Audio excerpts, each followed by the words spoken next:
श्रीमान् वेङ्कटनाथार्य कवितार्किककेसरी वेदान्ताचार्यवर्यो मे सन्निधत्तां सदा कृति.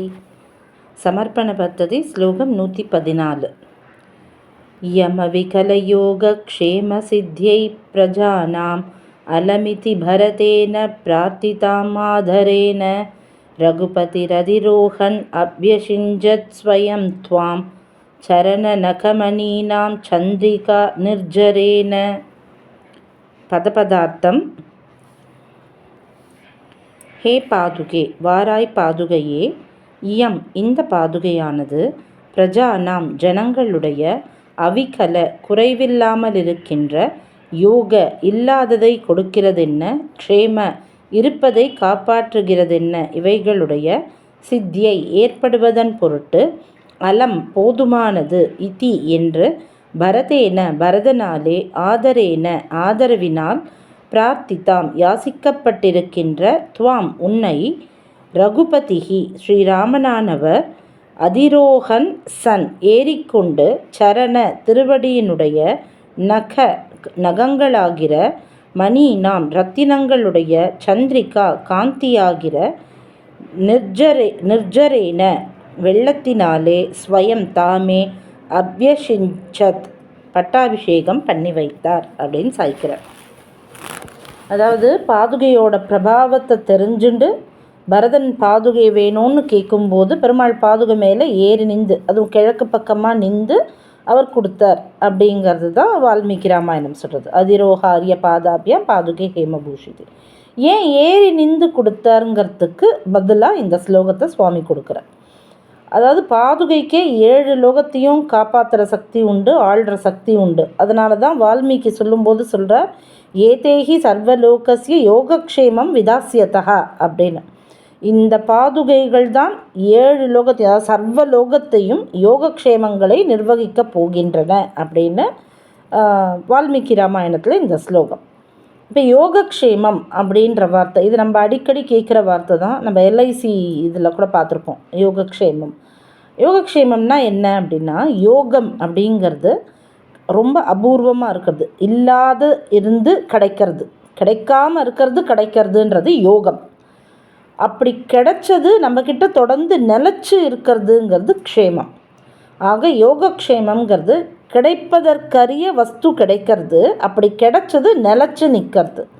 இப்போது இந்த ஸ்லோகத்தில், இது வால்மீகி ராமாயணத்திலேயே இந்த பதமானது இருக்குது. ஏதேகி சர்வலோகசி யோகக்ஷேமம் விதாசியதா. அந்த வார்த்தை, அந்த யோகக்ஷேமம்ன்ற அந்த வார்த்தை ஆதிகவி யூஸ் பண்ண அதே வார்த்தையை வச்சுட்டு சுவாமி இங்கே ஸ்லோகம் பண்ணியிருக்கார். இப்போது இந்த யோகக்ஷேமத்துக்கு காரணமாக இருக்கக்கூடிய பாதுகையை அப்படியே கொடுத்துருக்கலாமே பரதன்கிட்ட. அது ஏன் ஒரு தடவை ஏறி நின்று கொடுத்தார் பெருமாள் அப்படிங்கிறதுக்கு அழகாக ஒரு காரணம் சொல்கிறார் சுவாமி இங்கே.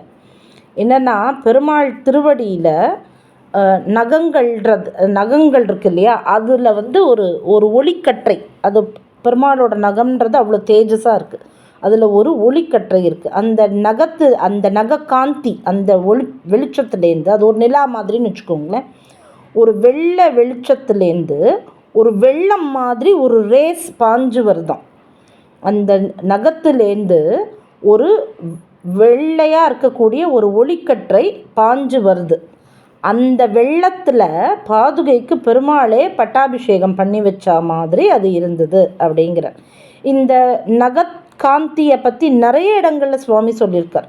தேவநாயக பஞ்சாசத்தில் வரும்போது கூட பங்கான்யசௌ மமநிகந்தி மகஸ்தரங்கைஹி கங்காதிகாம் விதததி கருடஸ்ரவந்தி நாகௌகசாம் மணிகிரீட கணைருபாசியா நாதத்வதீய பதையோர் நகரத்ன பங்கிஹி அப்படின்னு சாய்ச்சிருப்பார். அந்த நகரத்ன பங்கிஹி, நகத்தில் இருக்கக்கூடிய ரத்னங்கள், அந்த ஒளிக்கற்றையானது ஒரு வெள்ளம் மாதிரி வருதான், பொங்கிண்டு வருதான்.